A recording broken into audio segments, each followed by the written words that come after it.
வணக்கம். Learn Malayalam through Tamil இந்த சீரியஸில் நம்ம இதுவரைக்கும் ஸ்வரங்கள், வெஞ்சனங்கள் இது 2 லெசனையுமே பார்த்து முடிச்சிட்டோம். அதாவது உயிர் எழுத்துக்களும், மெய்யெழுத்துக்களும் நம்ம படித்து முடிச்சாச்சு. இப்போ 3வது லெசனாக நம்ம பார்க்கக்கூடிய லெசன் உயிர்மெய் எழுத்துக்கள். இது மலையாளத்தில் அக்ஷரங்கள் அப்படின்னு சொல்லுவாங்க. நம்ம ஆல்ரெடி பார்ட் 1ல் கா குரூப்பையும், பார்ட் 2ல் சா குரூப்பையும் பார்த்துட்டோம். இப்போ பார்ட் 3ல் டா குரூப்பை பற்றி பார்ப்போம். பார்ட் 1ஐயும் பார்ட் 2வையும் நீங்கள் கம்ப்ளீட் பண்ணதுக்கப்புறம் இப்போ நீங்கள் பார்ட் 3க்குள்ளே போகலாம். வணக்கம். தமிழ் மொழியில் 12 உயிரெழுத்துக்கள், 18 மெய்யெழுத்துக்கள் உள்ளன.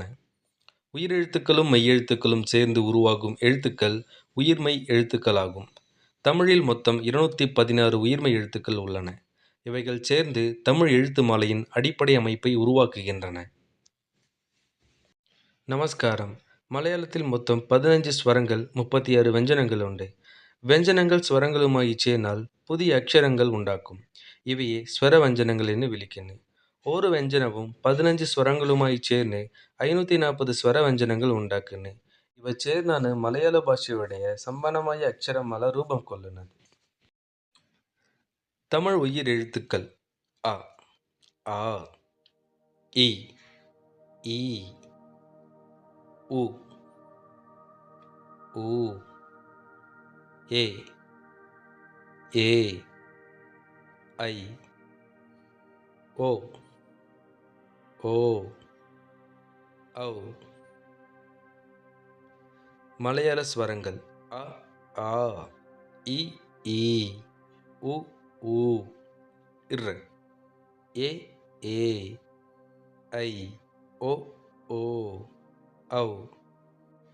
இப்போ நம்ம உயிர்மெய் எழுத்துக்கள் பார்க்க போகிறதுனால, அதாவது அக்ஷரங்கள் பற்றி பார்க்க போகிறதுனால, நம்ம லெசன் 1ல் படித்த ஸ்வரங்களையும் உயிரெழுத்துக்களையும் இப்போ பார்த்தோம். அடுத்து இப்போ நாம் தமிழ் மெய்யெழுத்துக்களையும் மலையாள வெஞ்சனங்களையும் பார்க்கலாம்.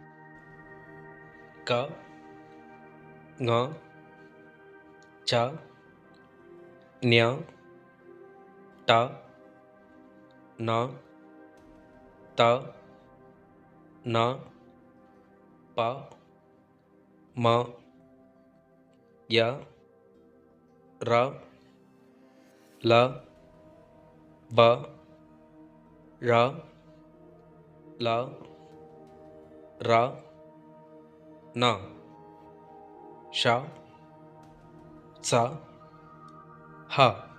இந்த எழுத்துக்களை மொத்தமாக பார்க்கும்போது தமிழ் மெய்யெழுத்துக்கள் 18ஓடு இந்த 3 எழுத்துக்கள் சேர்றதுனால மொத்தம் 21 எழுத்துக்கள் அப்படின்னு நம்ம எடுத்துக்கலாம்.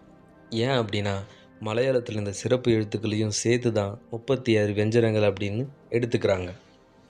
க, க, க, घ, ङ, च, छ, ज, झ, ஞ, ட, ட, ட, ढ, ண, த, த, த, த, ந, ப, ஃப, ப, ப, ம, ய, ர, ல, ப, ழ, ல, ர, ஷ, ஷ, ச, ஹ.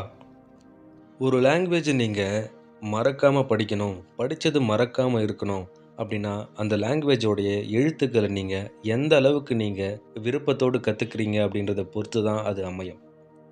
ஸோ அதனால் இந்த மலையாள அக்ஷரங்கள், வெஞ்சனங்கள், ஸ்வரங்கள் அப்படின்னு எல்லா எழுத்துக்களையும் ஒரு நாளைக்கு உங்களுக்கு எப்பப்பெல்லாம் டைம் கிடைக்குதோ அப்பப்பெல்லாம் நீங்கள் அதை எழுதி பார்க்கணும். இந்த சீரியஸில் வரக்கூடிய ஒரு லெசனையும் நீங்கள் கம்ப்ளீட்டாக முடித்ததுக்கு அப்புறம் தான் நீங்கள் இந்த சீரியஸோட அடுத்த லெசனுக்கு நீங்கள் போகணும். அதுக்கு நீங்கள் எவ்வளோ டைம் வேணால் எடுத்துக்கோங்க. அதுக்கு கால இடைவேளை அப்படின்றதே கிடையாது, கால நிர்ணயம் அப்படின்றதே கிடையாது. ஸோ அதனால் நீங்கள் ஒரு லெசனை ஒரு நாள்லேயும் கற்றுக்கலாம், ஒரு 3 நாள்லேயும் கற்றுக்கலாம், அப்படி இல்லைனா ஒரு வாரத்துலேயும் கற்றுக்கலாம். என்னுடைய சஜஷன், உங்களுக்கு இது ஃபுல்லாக மறக்காமல் இருக்கணும் அப்படின்னா நீங்கள் அட்லீஸ்ட் 3 நாள் நீங்கள் ப்ராக்டிஸ் எடுக்கணும். இப்போ இந்த அக்ஷரங்கள் லெசனில் நாம் குறியீடுகள் மூலயமா ஃபஸ்ட்டு அதை ஐடென்டிஃபை பண்ண போகிறோம். தமிழ் குறியீடுகளை பொறுத்த வரைக்கும் அ அப்படின்றதுக்கு அடிஷ்னலாக எந்த விதமான குறியீடுமே கிடையாது. ஏன்னா அ ப்ளஸ் இக்கு ஈக்குவல் டு க அதுக்கு துணை குறியீடுகள் எதுவுமே கிடையாது. ஆனால் ஆ அப்படின்னு வரும்பொழுது துணைக்கால் அப்படின்றது ஒரு குறியீடாக இருக்குது. எடுத்துக்காட்டு, ஆ கூட்டல் இக்கு ஈக்குவல் டு கா. காக்கு பக்கத்தில் ஒரு துணைக்கால் போடுறது மூலிமா அது கா அப்படின்னு நம்ம படிக்கிறோம்.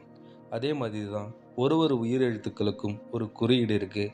அதே மாதிரி தான் மலையாளங்களிலும் ஒரு ஒரு உயிரெழுத்துக்கள், அதாவது ஸ்வரங்களுக்கும் ஒரு குறியீடுகள் இருக்குது. இந்த குறியீடுகளை வெஞ்சனங்கள் கூட நம்ம உபயோகிக்கும் போது தான் அது ஸ்வர வஞ்சனங்களாக மாறுது. அதாவது தமிழில் உயிர்மெய் எழுத்துக்கள் எப்படி உருவாகுதோ அதே மாதிரி தான் மலையாளத்தில் ஸ்வர வஞ்சனங்களும் உருவாகுது. மலையாள குறியீடுகளை இதை கொடுத்துருக்கேன். இதில் இருக்கக்கூடிய குறியீடுகளை கரெக்டாக பாருங்கள். நீங்கள் இதை கூட உங்களுடைய மலையாளம் த்ரூ தமிழ் நோட் புக்கில் நீங்கள் நோட் பண்ணி வச்சுக்கலாம். ரொம்பவே யூஸ்ஃபுல்லாக இருக்கும். டா குரூப்பில் நம்ம முதலாவதாக பார்க்கக்கூடிய லெட்டர் டா. இந்த எழுத்துமே வந்து பார்த்திங்கன்னா மற்ற எழுத்துக்களை போலவே மிகவும் எளிமையான ஒரு எழுத்து தான். இப்போ நான் அதை உச்சரிக்கிறேன், நீங்கள் உங்களுடைய நோட் புக்கில் எழுத ஆரம்பிங்க. சரிங்களா? டா டா டி டி டு டு ட்ரி டே டே டை டோ டோ டவ். திரும்ப ஒரு டைம் பார்க்கலாம். டா டா டி டி டு டு ட்ரி டே டே டை டோ டோ டவ். இது நீங்கள் எழுதி பயிற்சித்ததுக்கப்புறம் நீங்கள் அடுத்த லெட்டரை நீங்கள் பார்க்கலாம். இப்போ நம்ம பார்க்க போகிற அடுத்த லெட்டர் டா. அதாவது டி ஓசையுடன் ஹா அப்படின்ற ஓசையை நீங்கள் சேர்த்தீங்க அப்படின்னா டா அப்படின்றது உங்களுக்கு கிடைக்கும். அதுக்கான குறியீடு தான் இது, அதாவது அதுக்கான எழுத்து தான் இது. டா டா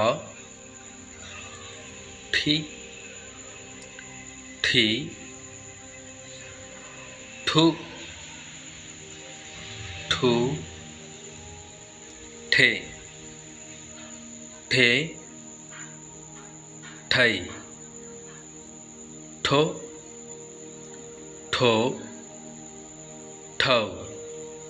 இந்த எழுத்து நீங்கள் மலையாளத்தில் அதிகமாக நீங்கள் எழுதும்போதும் சரி படிக்கும்போதும் சரி, நம்ம பிகினர் அப்படின்றதுனால வந்து இதை அதிகமாக பயன்படுத்த மாட்டோம். இது ரொம்ப ரொம்ப எளிமையான ஒரு எழுத்து. ஆனால் நம்ம சும்மா 3 டைம் எழுதிட்டோம். இந்த வீடியோ நீங்கள் பாஸ் பண்ணிட்டு கூட நீங்கள் எழுத ப்ராக்டிஸ் பண்ணுங்கள். அது இந்த வீடியோக்கு மட்டும் இல்லை, உண்மையாலுமே அதை இந்த சீரியஸில் வரக்கூடிய எந்த ஒரு வீடியோவோ இருந்தாலுமே உங்களுக்கு நீங்கள் எழுதும்போது உங்களுக்கு இது தொடர்ந்து ஞாபகத்துக்குலாம் இருக்கும். சரிங்களா? இதை நீங்கள் மனப்பாடம் பண்ணி முடிச்சதுக்கப்புறம் நாம் அடுத்த வார்த்தைக்குள்ளே போகலாம்.